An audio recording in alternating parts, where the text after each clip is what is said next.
নমস্কার, আপনারা দেখছেন নিউজ আজ বাংলা। ভোটযুদ্ধ 2019 ভোটযুদ্ধ 2019-এ আজকে আমাদের আজ বাংলার অতিথি গোঘাটের প্রাক্তন ফরওয়ার্ড ব্লক বিধায়ক, বর্তমান বিজেপি নেতা বিশ্বনাথ কারক। কিছুদিন আগেই উনি বিজেপির রাজ্য সভাপতি দিলীপ ঘোষের হাত ধরে ফরওয়ার্ড ব্লক ছেড়ে, অর্থাৎ বামপন্থীদের ছেড়ে বিজেপিতে যোগ দিয়েছেন। কেন তিনি বামপন্থীদের হাত ছাড়লেন, কেন তিনি বিজেপিতে গেলেন, এই মুহূর্তে গোঘাটে বিজেপির সংগঠন কতটা মজবুত, উনি বিজেপিতে যোগ দেওয়ার পর বামেদের বড় অংশের একটা বৃহৎ ভোটার কি বামেদের কাছ থেকে হাতছাড়া হয়ে গেল, এতে বিজেপি ঠিক কতটা লাভ করল, বা বিশ্বনাথ বাবু নিজে বিজেপিতে যোগ দিয়ে ঠিক কতটা স্বস্তিতে আছেন, রাজনৈতিকগতভাবে তিনি বর্তমানে কতটা সাবলীল বিজেপিতে, এই সব প্রশ্নের উত্তর নিয়ে আজকে আমাদের সাথে বিশ্বনাথ বাবু। প্রথমেই আপনাকে স্টুডিওয় স্বাগত। নমস্কার।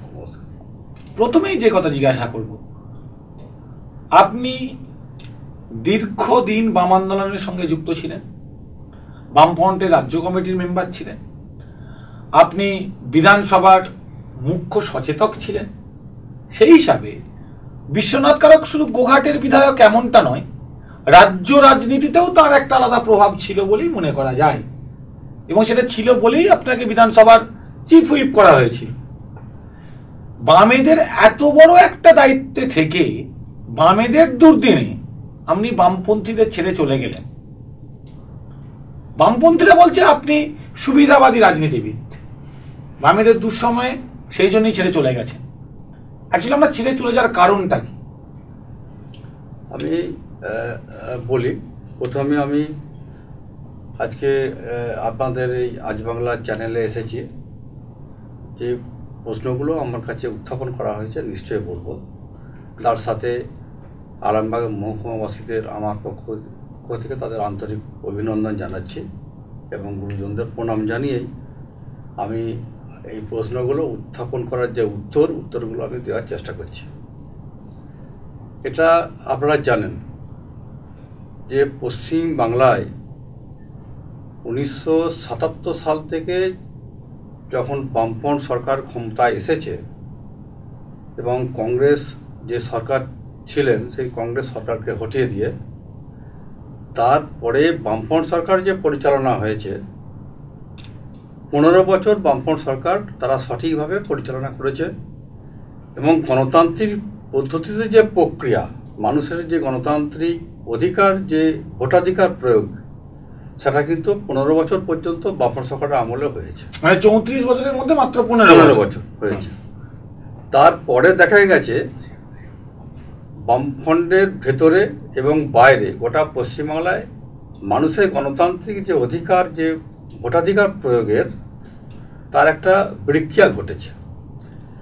আমরা বামফ্রন্টের পক্ষে থেকে, আমরা যেহেতু একটা বামফ্রন্টের সঙ্গে থেকেছি, একটা শরিক দল ফরওয়ার্ড ব্লক, তার সঙ্গে থেকে যে লড়াইটা আমরা করেছি, এই গণতান্ত্রিক পদ্ধতিতে মানুষের যে ভোট প্রয়োগ, এই প্রয়োগের ক্ষেত্রে যে ত্রুটি বিচ্যুতি দেখা দিয়েছে তার অন্দরে আমরা লড়াই করেছি, কিন্তু আমরা ঘটাতে পারিনি। সেটা আমি আর উত্থাপন করতে চাইনি। তার ভেতরের মধ্যে যে লড়াই হয়েছিল, সেই শরিকি যে দ্বন্দ্ব হয়েছিল, যে লড়াই হয়েছে, সেটা অনেকে আরামবাগবাসীরা জানে, আমি সেটা উত্থাপন করছি না। কিন্তু একটা বিক্রিয়া ঘটেছিল। পরবর্তীকালে বামফ্রন্টে থাকাকালীন কিছুদিন আগে যে পঞ্চায়েতের যে ভোট হয়ে গেল, আপনারা দেখলেন কয়েকদিন আগে, যে পঞ্চায়েতের ভোটে নমিনেশন যে করতে গিয়েছিলাম কয়েকজন মহিলাকে নিয়ে বা আমি নিজে, সেইখানেও আপনারা দেখেছেন যে গণতান্ত্রিক অধিকার কিভাবে খর্ব করা হয়েছে এবং আমাকে তো নির্যাতন করেছে, আমার গায়ে কালি মাখিয়েছে, আমাকে কাদা ছিটিয়েছে আমার গায়ে, আমাকে মারধর করেছে। আমার সঙ্গে মহিলারা যারা ছিলেন তাদের চুলের মুঠি ধরে আমার স্ত্রী আমার সঙ্গে ছিল এবং আরেকজন মহিলা ছিল আমার ভাইপোর স্ত্রী, তাদের চুলের মুঠি ধরে পায়ে করে ঠেদলে তাদের মাটিতে ফেলে মেরেছে, এটা দেখেছে সবাই। কিন্তু গণতান্ত্রিক যে অধিকার সেটাও কিন্তু প্রয়োগ করতে দেয়নি। তারপরেও কিন্তু এই এত করার পরেও কিন্তু তৎকালীন সময়ে যিনি এসডিও ম্যাডাম ছিলেন মিসেস গোয়েল, প্রীতি গোয়েল, এবং এখনো যিনি এসডিপিও রয়েছেন ওনাকেও বলেছি যে যেটা হয়েছে হয়েছে, কিন্তু গণতান্ত্রিক পদ্ধতিতে মানুষ যাতে ভোটটা দিতে পারে, যে 7টা আর 2টো পঞ্চায়েত সমিতি, 8টা 9টা মোট 10টা আসন ছিল, 10টা আসনে আপনারা প্রার্থী দিয়েছিলাম। তার সেই 10টা আসন তো মানুষ তাদের ভোটটা প্রয়োগ করুক, গণতান্ত্রিক অধিকারটা থাক, এক। আর দ্বিতীয় নম্বর হচ্ছে যে পশ্চিমবাংলা যে সরকার আছে তারা যে বিভিন্ন জায়গায় বলছেন, তারা প্রশাসনিক মিটিং করে বলছেন, রাজনৈতিকভাবে তারা মিটিং করে সভা করে বলছেন যে পশ্চিমবাংলা উন্নয়ন হয়েছে। তাহলে তা যদি হয়ে থাকে তাহলে প্রিভিয়ারভাবে যদি মানুষটা ভোট দিতে পারে তাহলে বোঝা যাবে যে পশ্চিমবাংলার কতটা উন্নয়ন ঘটেছে। এই 7টা গ্রাম পঞ্চায়েত আর পঞ্চায়েত সমিতি 3টে, এই 10টা আসনের ভোট করলি না, 2টো পঞ্চায়েত সমিতি, একটা জেলা পরিষদ আর 7টা গ্রাম পঞ্চায়েত, তাহলেই বোঝা যাবে যে কতটা উন্নয়ন হয়েছে। আর মানুষ যাতে স্বেচ্ছায় তারা ভোটটা দিতে পারে। আমরা কোনো প্রচার করার সুযোগ আমাদের দিল না, পারমিশন দিল না আমাদের, আমরা যেতে পারিনি আমরা, এবং আমাদের ওপর আক্রমণ, এবং ভোটের দিনও আমরা যাচ্ছিলাম সেইখানেও আমাদের আক্রমণ, এবং মেদিনীপুর থেকে বাঁকুড়া থেকে লোকজন নিয়ে এসে গোটা গোঘাটরা আরামবাগ থানার যারা ঠ্যাঙ্গারা বাহিনী তাদেরকে নিয়ে গিয়ে দাঁড়িয়ে থেকে ছাপ্পা ভোট করেছে। একজন বড় পুলিশ অফিসার আমাকে ব্যক্তিগতভাবে অনুরোধ করে তিনি বললেন যে বিশ্বনাথবাবু, আপনি তো 7টা গ্রাম পঞ্চায়েত, একটা জেলা পরিষদ, 2টো পঞ্চায়েত সমিতি, আপনি এইগুলো পেলেও যে বিশাল কিছু আপনার হয়ে যাবে তা হবে না। তা আপনি এলাকায় গেলে এলাকায় একটা গন্ডগোলের সৃষ্টি হবে, আপনার মারপিট শুরু হয়ে যাবে, হয়তো আপনারও একটা মরতে পারে, ওদেরও 2টো মরতে পারে। তার থেকে আমার ব্যক্তিগত যেটা মত, আপনি মেনে নেন আর না নেন, আপনি ছেড়ে দেন। যেভাবে ভোট হচ্ছে আমরা শুনছি, মানে প্রশাসনের পক্ষ থেকে আপনাকে অনুরোধ করা হচ্ছে আপনার ভোট করানোর দরকার নেই, প্রশাসন আপনাকে অনুরোধ করছে, কারণ প্রশাসনের তো দায়িত্ব নির্বিঘ্নে ভোট করানো। সেই প্রশাসন বলছে আপনি ভোটের দিন যাবেন না, কিন্তু করলেন না, তারা করলেন না। তাদেরকে আমি উল্টে বললাম যে তাহলে বলছেন যে কোনো, তাহলে আমাকে আগেই বলতে পারতেন যে নমিনেশন ফাইল করে আপনাদের ভোট না করতে যায় দরকার ছিল। কিন্তু আমাকে তৎকালীন সময়ে ওসি বলেছিলেন যে আপনি কেন নমিনেশন ফাইল করতে গেলেন, কে আপনাকে বলেছিল? যখনই এলাকায় গোঘাট থানার ওসি আপনাকে বলছে আপনি কেন নমিনেশন করেছেন? হ্যাঁ, যখনই এলাকায় গন্ডগোল হচ্ছে তখন ঠেট করা হচ্ছে। তৃণমূল নয়, শাসক নয়, মানে বড় ধরনের আধিকারিক ওসি নিজে আমাকে বলেছেন, সেটা এসডিপিও কে আমি বলেছি যে আপনার ওসি আমাকে বলছে যখন এলাকায় গন্ডগোল হচ্ছে আমাদের, তখন কে ওসি ছিল? আমাদের বাড়িতে বাড়িতে, তখন ওই মিঠুন চক্রবর্তী, যখন বাড়িতে বাড়িতে আমাদের কর্মীদের বা আমাদের যারা নমিনেশন ফাইল করেছিলেন তাদের বাড়িতে বাড়িতে যখন হুমকি দিচ্ছে, তখন আমি বলেছিলাম ওসিকে যে আপনি একটু দেখুন।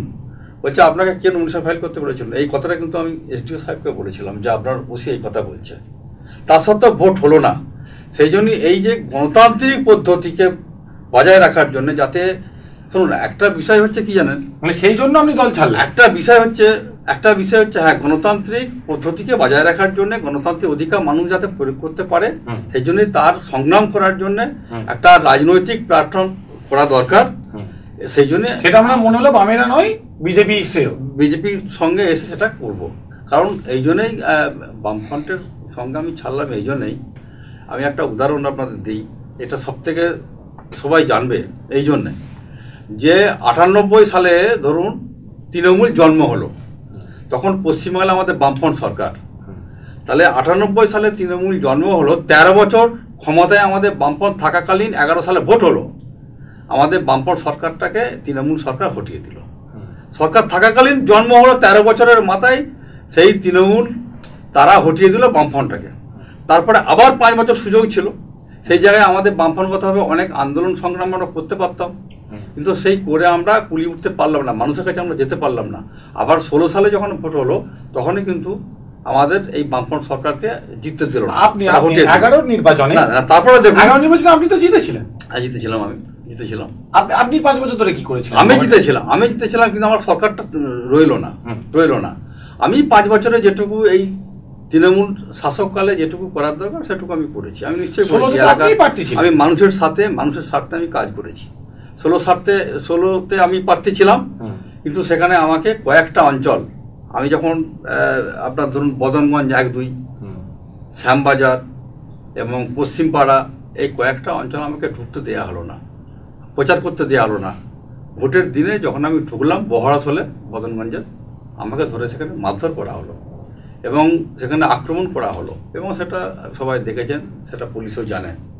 যার জন্যে ছাপ্পা ভোট করলো আপনার ওই 4টে অঞ্চলে, বদনগঞ্জ 1-2, পশ্চিমপাড়া এবং শ্যামবাজার, এই 4টে অঞ্চলে ছাপ্পা ভোট করে 16 সালে আমাকে হারিয়ে দেওয়া হলো। কিন্তু ভোট যদি ওই 16 সালেও যদি মানুষ যদি ভোটাধিকার প্রয়োগ করতে পারতো, তাহলে কিন্তু 16 সালেও কিন্তু আমাকে গোহাট থেকে হারাতে পারতো না। এটা হচ্ছে একটা বাস্তব কথা।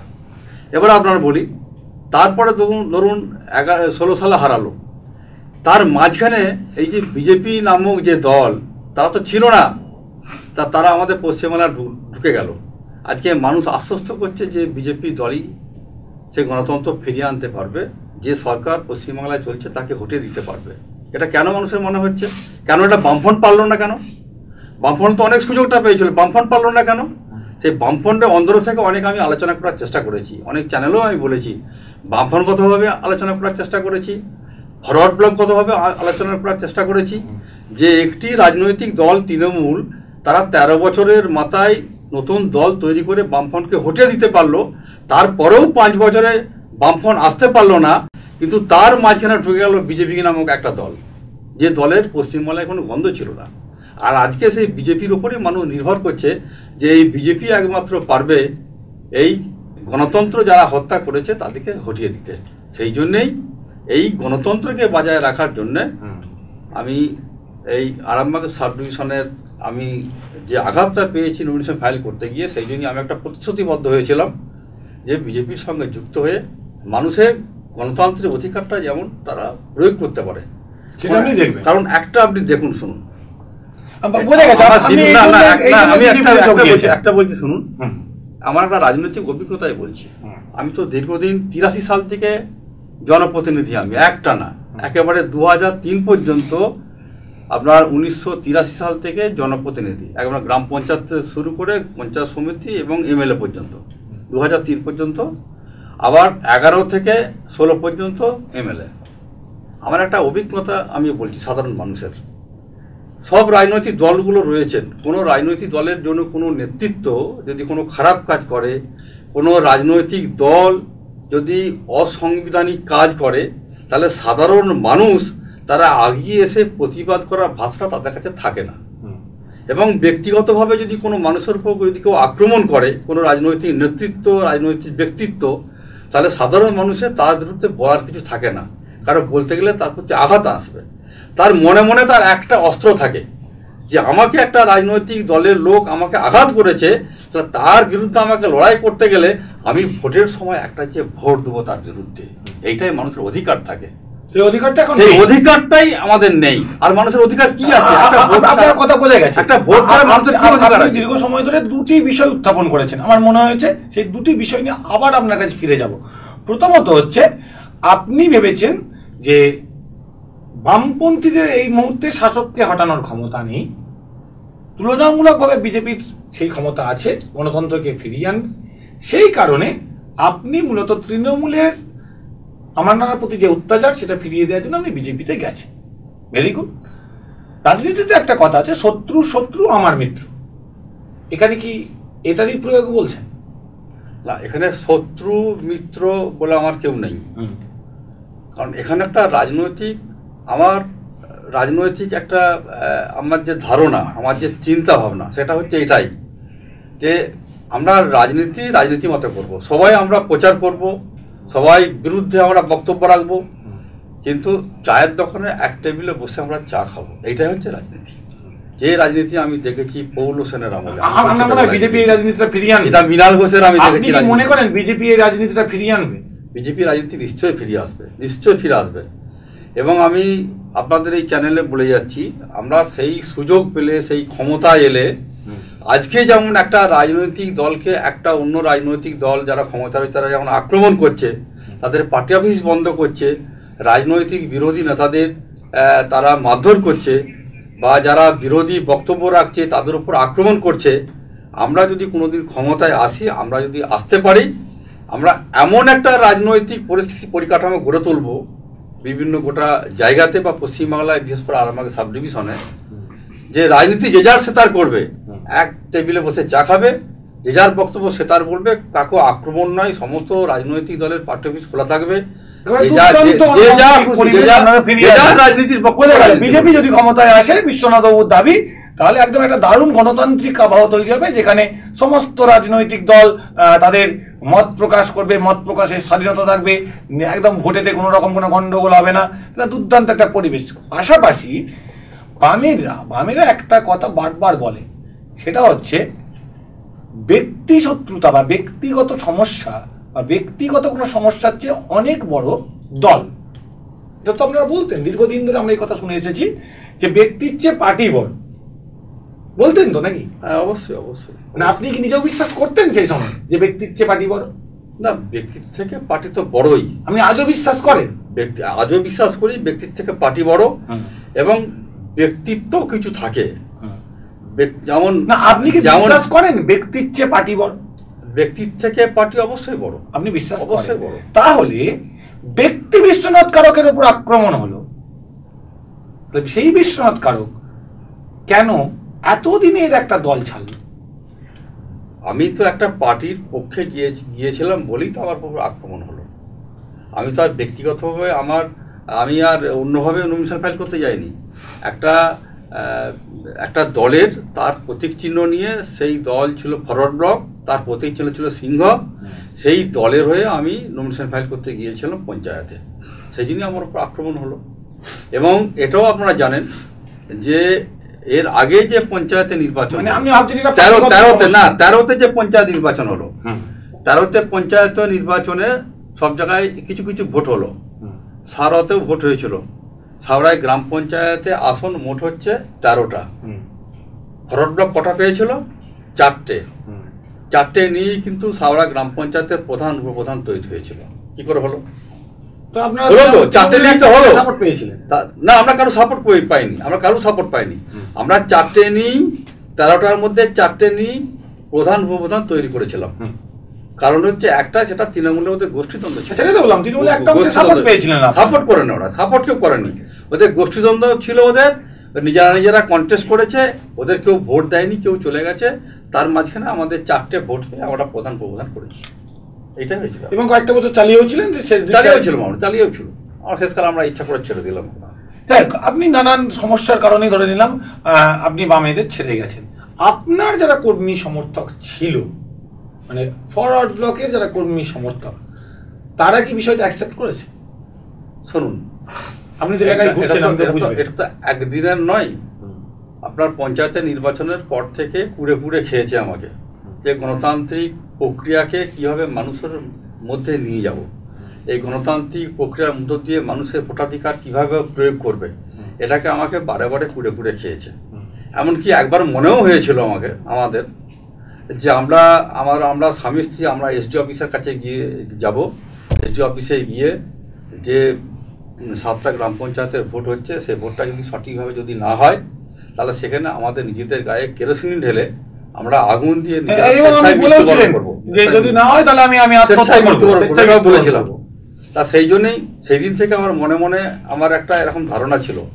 সেই জন্যই আমি যখন এই বিজেপিতে যোগ দেবো, তার আগে বহু মানুষের সঙ্গে আমি আলোচনা করেছিলাম, বামপন্থীর ভেতরে আলোচনা করেছিলাম, আমাদের ফরওয়ার্ড ব্লকের মধ্যে আলোচনা করেছিলাম, সাধারণ মানুষের সঙ্গে আলোচনা করেছিলাম, এবং তারা বলেছিলেন, এরকম 18,000 মানুষ তারা আমাকে সমর্থন করেছিলেন যে বিশ্বনাথবাবু, বা আমার যাদের খুব ঘনিষ্ঠ লোক, তারা বলেছিল যে বিশ্বনাথ, তুমি এই মুহূর্তে ভারতীয় জনতা পার্টির সঙ্গে যুক্ত হও। 18,000 মানুষ আরামবাগ সাব ডিভিশনে আমাকে সমর্থন করেছিল। এখন তার সমর্থনটা অনেক বেশি। তখন 18,000 মানুষ ছিলেন, এখন অনেক বেশি, তার অনেক মানুষ আমাকে সমর্থন করছে। তা যদি হয়, তাহলে গোঘাট বিধানসভায় তো এবারে সিপিএম পার্টি শক্তিমোহন মালিক, সে হয়তো কোনো ভোটই পাবে না। না, ভোট কেন পাবে না? ভোট পার্টির ভোট আছে। ব্লকের মানে বিধানসভা ছিল ওটি না, বিধানসভা থাকলেও একটা তো ভোট সবারই আছে, পার্টির ভোটটা মানে অনেকটাই কমে যাবে, অনেকটা পার্টির ভোট আছে। তবে হ্যাঁ, বামপন্থী ভোটটা আমাদের অনেকটা কমেছে, আবার অনেক জায়গায় আবার বেড়েছে।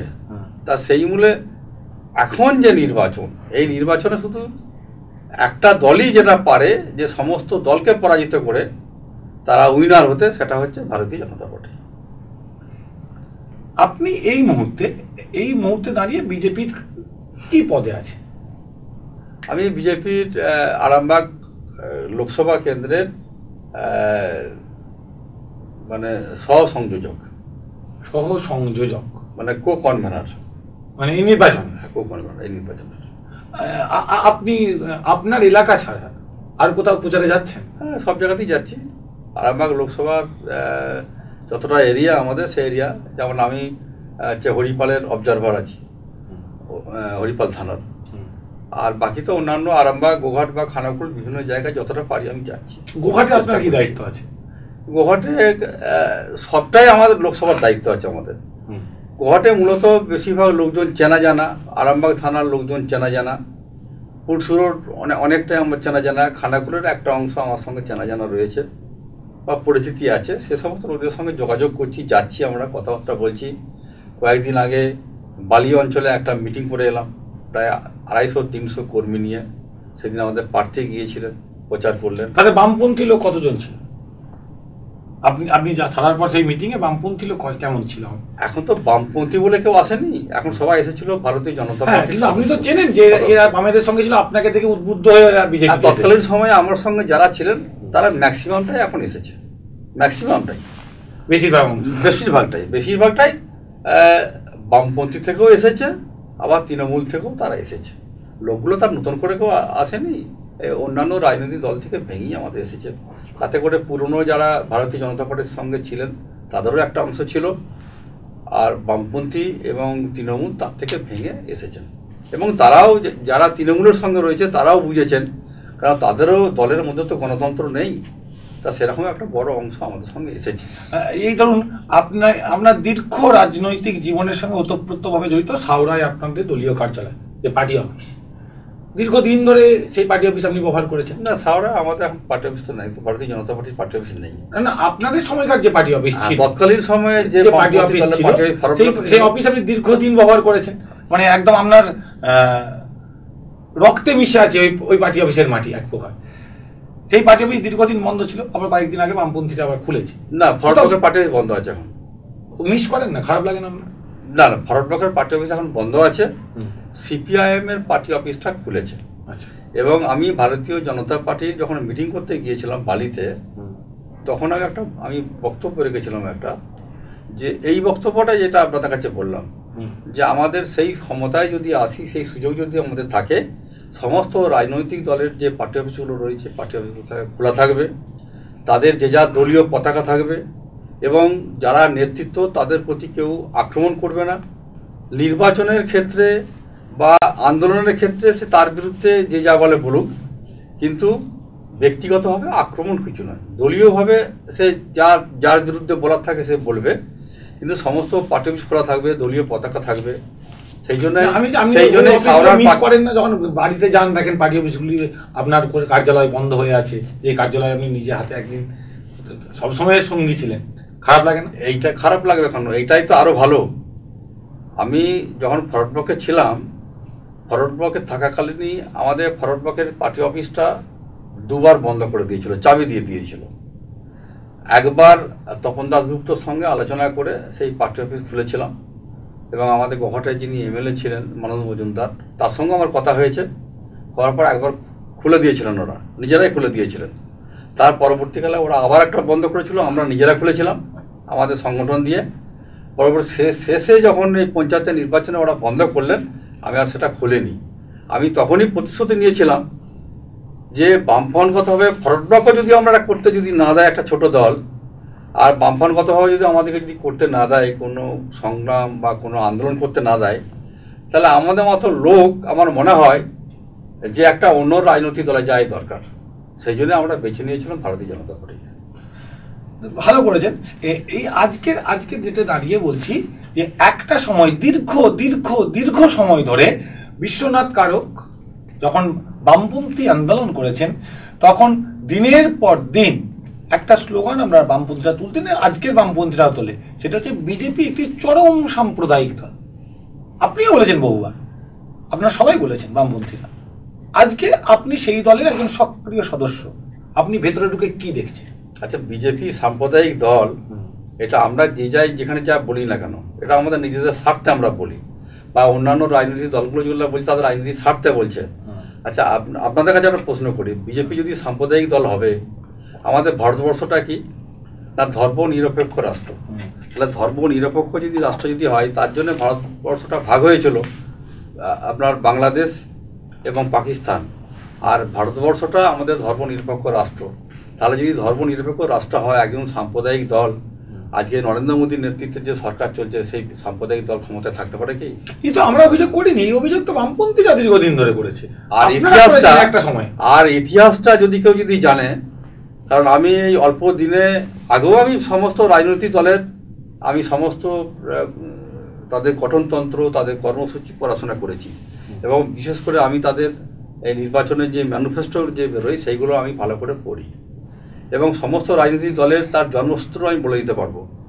তেমনি অটল বিহারী বাজপেয়ী যখন 1980 সালে যখন এই ভারতীয় জনতা পার্টি তিনি তৈরি করেছিলেন সভাপতি হিসেবে, তখনই তার ইতিহাসটা যদি পড়া যায় যে সাম্প্রদায়িক বলে কথা কিন্তু লেখা নাই কিন্তু, এবং সেখানে বলা হয়েছিল একটা যে সমস্ত মানুষ, ভারতীয় মানুষ ভারতীয় পদ্ধতিতে, যেটা তৎকালীন সময়ে নেতাজি সুভাষচন্দ্র বসু তিনি ব্রিটিশদের যুদ্ধ করার ক্ষেত্রে আজাদি ফৌজের নেতৃত্বে তিনি যখন যুদ্ধ করেছিলেন, তখন তিনি বলেছিলেন যে ভারতবর্ষের স্বাধীনতা আনতে হবে ভারতীয় পদ্ধতিতে, ভারতীয় সংস্কৃতিতে। অটল বিহারী বাজপেয়ী বলেছিলেন যখন 1980 সালে যখন পার্টিটাকে তৈরি করেন, তিনি বলেছিলেন যে যারা আমরা ভারতবাসী তাদেরকে নিয়ে আমাদের ভারতীয় জনতা পার্টি, এবং ভারতীয় সংস্কৃতি এবং ভারতীয় পদ্ধতিতে যে মানুষের উপকার করা দরকার, এবং তার কাজই আমাদের। না ঠিক আছে, একদম আমরা কোথাও বিজেপিকে সাম্প্রদায়িক দল আমরা কখনো বলিনি, আগামী দিনেও বলবো না। আমার প্রশ্ন হচ্ছে, আপনারা যারা বামপন্থী আন্দোলন এক সময় করতেন, মানে 2019-এর শুরুর দিক পর্যন্ত যে বিশ্বনাথ কারকরা বলেছেন বিজেপি সাম্প্রদায়িক দল, 2019-এর শেষ দিকে এসে বিশ্বনাথ কারক বলছেন যে বিজেপি সাম্প্রদায়িক দল নয়। কোনটা সত্যি? 2018 সাল পর্যন্ত সত্যি ছিল না 2019 সালে যেটা বলছেন সেটা? না, সবটাই সত্যি, সবটাই সত্যি। মানে 18 পর্যন্ত বিজেপি সাম্প্রদায়িক ছিল? না না, শুনুন, এক একটা রাজনৈতিক দলের তার এক একটা পরিকাঠামো থাকে, এক একটা রাজনৈতিক দলের তার এক একটা বক্তব্য থাকে, এক একটা রাজনৈতিক দলের তার একটা কর্মসূচি থাকে।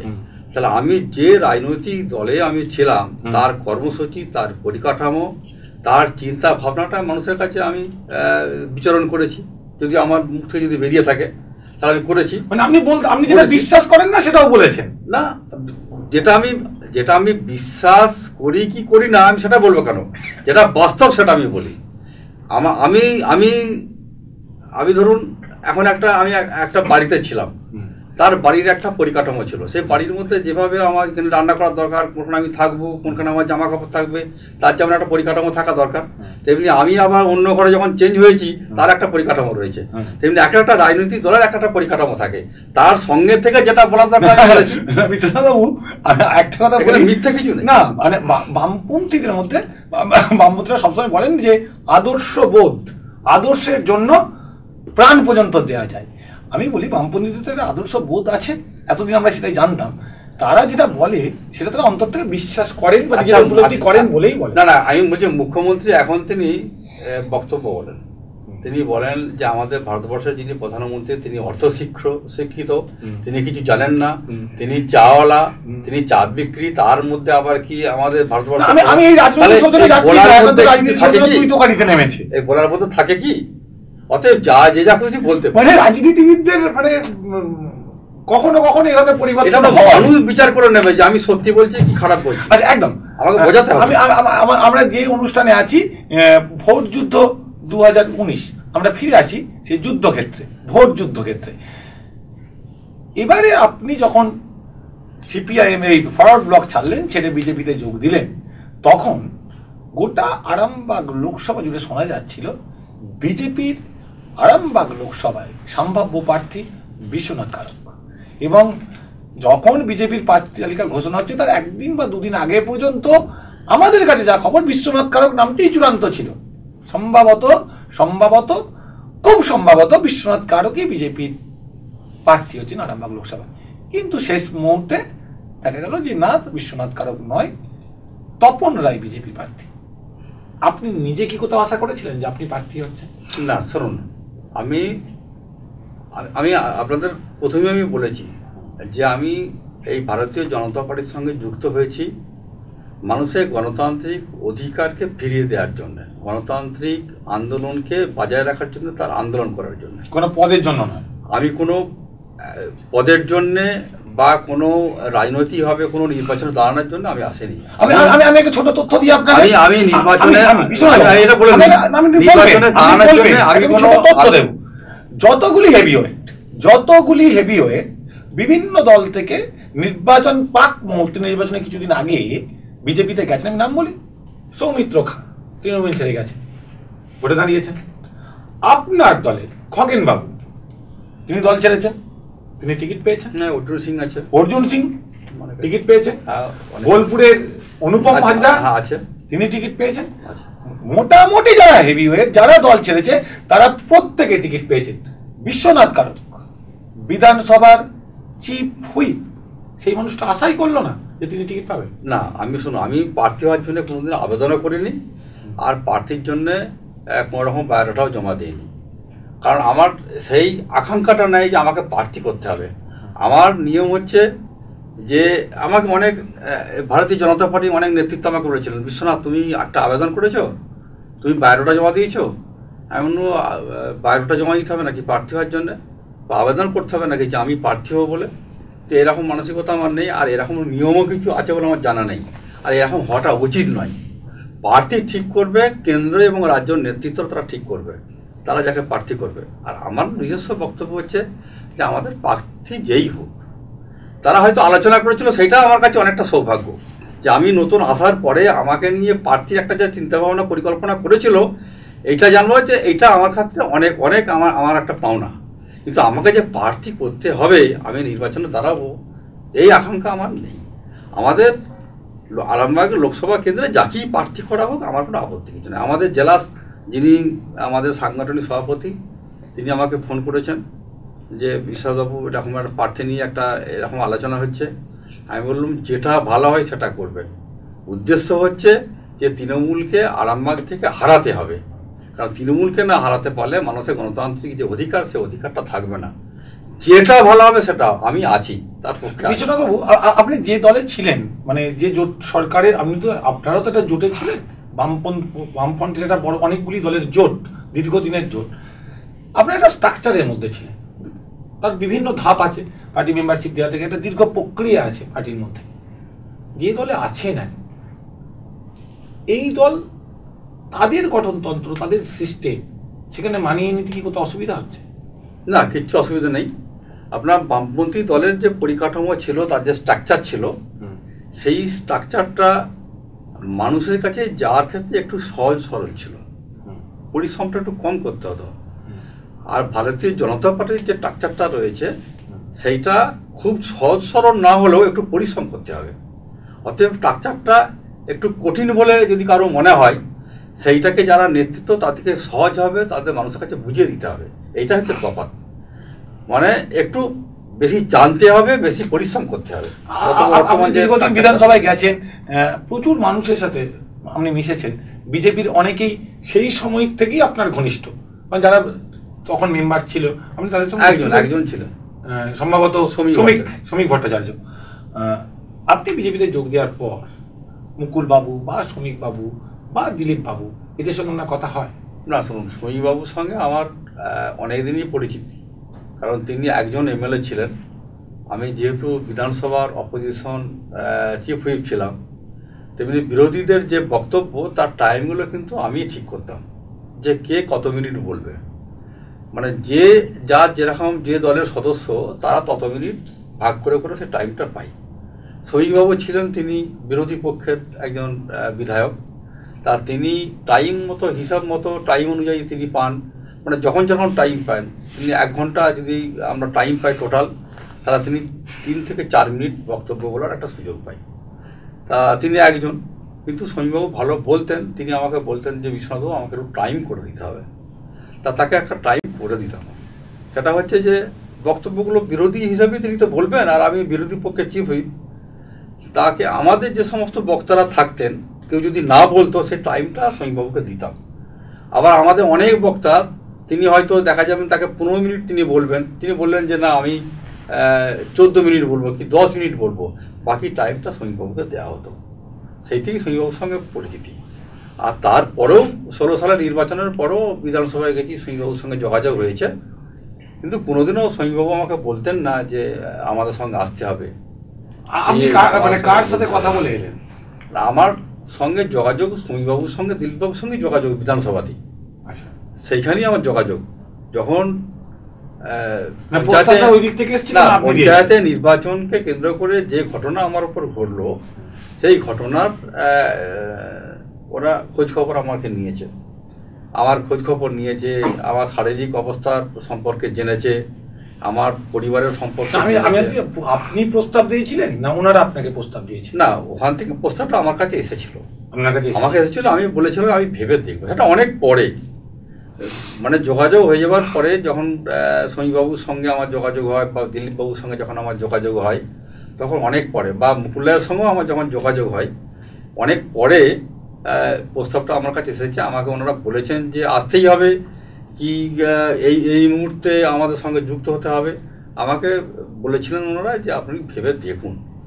ভেবে দেখার পরে তারপরে আমি বলেছিলাম ঠিক আছে, আমি একটা ভেবে দেখছি, আমি বামপন্থী স্তরে একটা আলোচনা করে দেখি, যদি আমার মনোপ্রত যদি না হয় তখন আপনাদের আমি একটা পজিটিভ দিক বলবো। সেই পজিটিভ দিক বলেছিলাম। তারপরে ওনারা আমাদের সাংগঠনিক যিনি জেলা সভাপতি বিমান ঘোষ, তিনি আমার বাড়িতে গিয়েছিলেন কয়েকবার, তার সঙ্গে আলোচনা হয়েছে। তারপরে দিলীপবাবুর সঙ্গে আলোচনা হয়েছে, আলোচনা করে একটা সিদ্ধান্ত নিয়েছি। এবং আমার একটা আর একটা এখানে বিষয় আছে যে দিলীপবাবু আমাকে বলেছিলেন যে আপনি যদি জয়েন করেন আমাদের সঙ্গে, তাহলে আপনি আমাদের এই রাজ্য অফিসে চলে আসুন, নাহলে দিল্লিতে চলুন, সেখানে আমাদের বিজয় বর্গী বা অমিত শাহ হাত ধরে আমরা সেখানে জয়েন করাবো, আর নাহলে কলকাতায় আমাদের অফিসে। আমি বলেছিলাম না, এটা আমি করব না। আমি যদি ভারতীয় জনতা পার্টি যদি যুক্ত হই, তাহলে যে জায়গায় আমি রাজনীতি করি সেই জায়গায় বহু মানুষ থাকবে, আমারও বহু মানুষ থাকবে, তারা দেখবে, তাদের সামনে আমি জয়েন করবো। সেই জন্য দিলীপবাবু অনেকবার চেষ্টা করেছিলেন আরামবাগে আসা। আমি এটা বলেছিলাম যে আপনি যদি আরামবাগে যাবেন, আরামবাগে গিয়ে সমস্ত মানুষের কাছে মিটিং সহকারে যেদিনে আপনি আমাকে জয়েন করাবেন আমি সেদিনে জয়েন করবো, নাহলে করবো না। কারণ আমি রাজনীতি করতে চাই, সেই এলাকায় রাজনীতি করেছি। অনেকবার ডেট করেছিলেন, প্রশাসন সেই ডেট অ্যাডমিট করেননি। তারপর পরবর্তীকালে তিনি যুক্তি করে একটা বললেন যে বিশ্বনাথ একটা কাজ করি, একটা আইন অমান্যকে কেন্দ্র করে আমি ওখানে যাচ্ছি, আমি কাউকে বলতে হবে না, আমি যাচ্ছি, তুমি রেডি থাকবে, আমি যদি যাই তুমি জয়েন করবে। তারপরে এই পরিকল্পনা নেওয়া হয়েছিল। একমাত্র সেদিনে জয়েন করার ক্ষেত্রে বিমানবাবু জানতেন না, দিলীপবাবু জানতেন না, আর কেউ সেরকম জানতেন না। পরবর্তীকালে সবাই জেনেছে, জেনে সেদিনে জয়েন করেছি। তারপরে এখন কাজ করছি। আমরা আমাদের আজ বাংলার সহযোগী আরেকটি সংবাদপত্র আছে এই যুগে এই সময়, আমরা বোধহয় সম্ভবত আপনি যোগ দেওয়ার বেশ কয়েকদিন আগেই লিখেছিলাম যে আপনি এই দিন দিলীপ বাবুর হাত ধরে বিজেপিতে যোগ দিচ্ছেন, এবং আপনি যেদিন যোগ দেন সেদিন সকালবেলা আপনার কাছে গিয়েছিলাম, আপনি অনুরোধ করেছিলেন আপনার ছবি না দেখাতে, যদি আমি খুব না বলি বিশ্বনাথবাবু সেই দিনটাই। হ্যাঁ, সেই দিন খুব আপনারা কেউ জানেন না, আমরা লিখেছিলাম কাগজ, আমরা দীর্ঘদিন আগেই লিখেছিলাম, আমাদের কাছে খবর ছিল, আমার একটা সুনির্দিষ্ট খবর ছিল আপনি জনতা পার্টিতে একটা বক্তব্য বেরিয়েছিল। সেই বক্তব্যটা হচ্ছে যে এই মুহূর্তে যদি এই শাসক দলকে হারাতে হয়, তাহলে আমার মনে হচ্ছে যে দল পারবে হারাতে, তাহলে সেই দলকে আমরা আলোচনার একদম শেষ প্রান্তে এসে দাঁড়িয়েছি। আমরা দুটি বিষয় জানবো। প্রথম বিষয় হচ্ছে এই লোকসভা নির্বাচন, এই লোকসভা নির্বাচনে আরামবাগ লোকসভায় বিজেপি গত যে লোকসভা নির্বাচন হয়ে গেছে, মানে 2014 লোকসভা নির্বাচন, তাতে শাসক মানে তৃণমূলের থেকে বিজেপি প্রার্থী প্রায় 5 লক্ষের কাছাকাছি ভোটের একটা দূরত্ব ছিল। সেখান থেকে 5 বছর পরে 2019-এ আবার একটা নির্বাচন। এই 5 লাখের দূরত্ব কতটা মুছবে বলে আশা করছেন? না শুনুন, আমরা একটা জেতার জায়গায় যাচ্ছি এবং জেতার জায়গায় আছি আমরা। মানে মানুষের যে গণতান্ত্রিক অধিকার প্রয়োগ করার জন্য মানুষ যে আগবাড়িয়ে রয়েছেন, মানুষ যে উদ্যোগ নিয়েছে। আপনি এই তো বলছেন শাসক দল সন্ত্রাস করে, তো এবারে কি করে আপনি জিতবেন? না, আমরা একটা চেষ্টা করছি, যেটা হচ্ছে আমরা একটা প্রক্রিয়া গ্রহণ করেছি।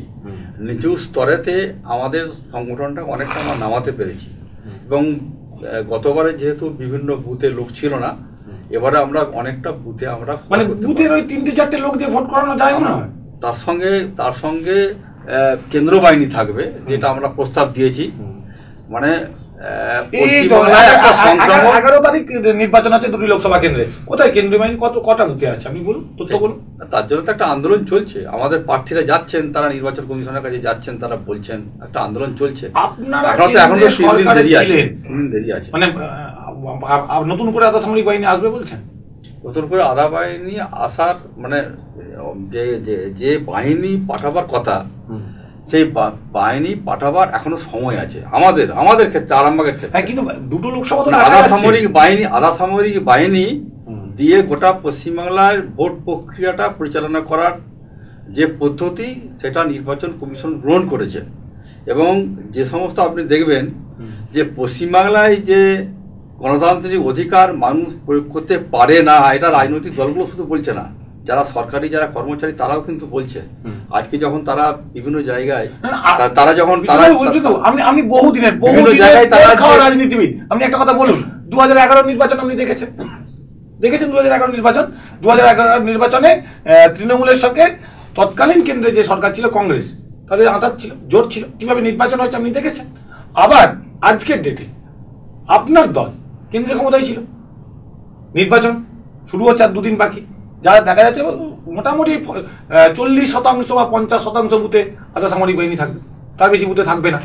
বিরোধীরা ইতিমধ্যেই বলছে যে আপনাদের সাথে শাসক দলের একটা গট আপ আছে, সেই জন্যই আধা সামরিক বাহিনী থাকছে না। না, আমাদের তো আরামবাগ লোকসভায় হচ্ছে আমাদের যে ভোটটা, সেটা হচ্ছে মানে পঞ্চম স্তরে। তার আগে অনেকগুলো স্তর আছে, ভোট হচ্ছে। এই ভোটগুলো আমরা দেখছি, আমরা লক্ষ্য রাখছি।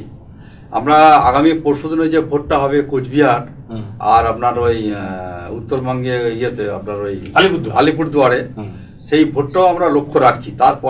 তারপরেও এখনো মানে 4টে প্রক্রিয়া বাকি থাকবে। সেই প্রক্রিয়ার মধ্যে আমরা দেখছি, আমরা বিভিন্ন রাজনৈতিক লেভেলে বা যারা সরকারি কর্মচারী তারা কি বলছে, তারা বলছে আধা সামরিক বাহিনী না হলে ভোট করতে যাবো না। আপনারা কি বলছেন? আধা সামরিক বাহিনী থাকবে, মানে প্রতিটা বুথেই থাকার কথা এবং থাকবে, এবং আধা সামরিক থাকবে, আমাদের পার্টির লোকেরা থাকবে, বিভিন্ন জায়গায় এজেন্ট থাকবে, এবং সেই প্রক্রিয়াতে আমরা আগাচ্ছি। রাজ্যে আপনাদের কেমন ফল হবে মনে হয়? রাজ্যের ফল আমরা খুব ভালো ফল পাবো। আমাদের রাজ্যের নেতৃত্বরা বলেছেন যেটা 22-23টা আসন, 22-23টা আমরা আশা করছি। তবে আমার ব্যক্তিগত যেটা মত, এটা আমার ব্যক্তি মত, কিন্তু এটা আমার রাজনৈতিক দলের মত নয়। আমরা দলের জন্য আমরা চেষ্টা করব যাতে 22-23টা পাই, আমরা 300 চেষ্টা করব। তো আমার রাজনৈতিক অভিজ্ঞতা, রাজনৈতিক যে আমার ব্যক্তি মত যেটা, যে আমরা 12 থেকে 15টা আসন পাবো পশ্চিমবাংলায়। 12 থেকে 15টা আসন, 15টা পশ্চিম। সামরিক বাহিনী থাকুক বা না থাকুক, না সামরিক বাহিনী না থাকলে তো ভোট তাহলে হচ্ছেই না, ছাপ্পা ভোট হবে। যেমন আমার পঞ্চায়েতে ভোট হলো, সামরিক বাহিনী না থাকলে ভোট হবে, সামরিক বাহিনী থাকতে হবে। কিন্তু এখনো পর্যন্ত যে 2টি কেন্দ্রে 11 তারিখ নির্বাচন, সেখানকার যা তথ্য, তাতে করে কিন্তু সব বুথে সামরিক বাহিনী থাকছে না। কেন থাকছে না সে খবর আমরা অন্তত জানি না, কিন্তু বিরোধীরা নানান ধরনের অভিযোগ করছে। আমরা অনুষ্ঠান একদম শেষ করব। আজকে যদি সামরিক বাহিনী যদি আজকে না থেকে যদি ভোট হয়, আগামী দিনে পশ্চিমবাংলায় দুর্দিন, আগামী দিনে পশ্চিমবাংলায় গণতন্ত্র আজকে হত্যা করার বলতে পারবে। এটা আপনার দলের তো সব থেকে বেশি জায়গাটা বেশি কন্ট্রোল থাকার কথা, বিগত দিনের রাজনৈতিক ইতিহাস যা বলছে, তাই না? সে থাকবে, আমরা তো বলছি থাকবে, আমরা থাকবে বলছি তো। আমরা এটা প্রচার চলছে যে থাকবে না, এই যে কোচবিহারে যে হচ্ছে একদম একদম এটা অপপ্রচারটা একদম সত্যি সত্যি এর ভেতরে কিছু গল্প আছে, সেটা জানা যাবার দুটো দিন কাজে আমরা দেখতে পাবো তো। আমরা অনুষ্ঠানে একদম একদম শেষ প্রশ্ন করবো আপনাকে, আরামবাগ লোকসভা নির্বাচন আপনাদের মূল প্রতিপক্ষকে তৃণমূল না বামেরা? আমাদের প্রতিপক্ষ দুটোই, বাম এবং ডান, তৃণমূল এবং বামফ্রন্ট দুটোই আমাদের কাছে প্রতিপক্ষ। আমরা দুজনকে আমরা শত্রু হিসেবে দেখছি, কারণ মানুষ এখন চাইছে যে ভারতীয় জনতা পার্টির পক্ষে তারা ভোট দিতে। একদমই তাই। বিশ্বনাথ বাবু মনে করেন দীর্ঘদিনের বাম আন্দোলনের নেতা, বর্তমানে তিনি জনতা পার্টির অন্যতম সক্রিয় সদস্য। তিনি মনে করছেন প্রতিটা বুথেই আধা সামরিক বাহিনী দিয়ে নির্বাচন হবে। এখন যে গল্পগুলো শোনা যাচ্ছে নাকি অধিকাংশ মানে অনেকটা বুথেই আধা সামরিক বাহিনী থাকছে না, এটা সম্পূর্ণ গসিপ, গুজব, একদমই সত্য কথা নয়। তার জন্য 11 তারিখ নির্বাচন দেখতে পাওয়া যাবে। তার পাশাপাশি উনি মনে করছেন এই নির্বাচনে বাম এবং তৃণমূল দুজনেই জনতা পার্টির কাছে শত্রু এবং প্রতিপক্ষ, এবং উনি আশাবাদী আরামবাগ লোকসভায় বিজেপি জিতবে। পাশাপাশি রাজ্যে 12 থেকে 15টা আসন পাবে বিজেপি। সবকিছু জানতে গেলে আরো কিছুটা সময়ের অপেক্ষা, কিন্তু এই ভোট যুদ্ধ আমাদের চলবে। আগামীকাল নতুন অতিথি নিয়ে আমরা ঠিক সন্ধ্যা 8টায় আপনাদের সঙ্গে আবার উপস্থিত হচ্ছি। আজকের মতো এখানেই শেষ করছি। শুভরাত্রি।